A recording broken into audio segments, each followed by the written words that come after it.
வணக்கம். நான் சரஸ்வதி மோகன்ராஜ் பேசுகிறேன்.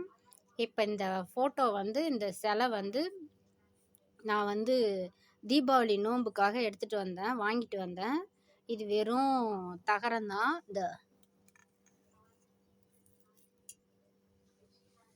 இது இப்படி இருந்துச்சு. நாங்கள் தீபாவளி நோன்பு எடுப்போம், அதுக்காக வாங்கின்னு வந்தேன். இதில் எப்படி பண்ணி வச்சுருக்கேன்னா, இது வெறும் சொம்பு. இது தீபாவளிக்கு இதில் தண்ணி ஊற்றி இந்த தேங்காயை வச்சு இந்த முகத்தை வைப்போம். இதில் ஸ்டோன் ஒட்டியிருக்கேன். இதெல்லாம் தாலி. இது விற்கிது கவரிங்கில். அதை வாங்கிட்டு கட்டியிருக்கேன், கோர்த்து கட்டிட்டேன். அதே மாதிரி இது ட்ரெஸ்ஸில் இருந்த பட்டன். இது பட்டன் கூட இல்லை, இது ஸ்டோனு. அதை எடுத்து இதில் ஒட்டி வச்சுருக்கேன் காதுக்கு. இதெல்லாம் மணிலாம் நான் தான் ஒட்டினேன். டிசைன்லாம் நான் தான் ஒட்டினேன். இப்போ ஒன்று பேத்துன்னு இருக்கு, இந்த கழட்டின்னு இருக்கு. இதை ஒட்டிடலாம். ஒட்டுமா? இந்த ஒட்டு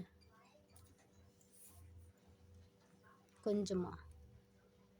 இந்த கம் வச்சு தான் ஒட்டினேன்.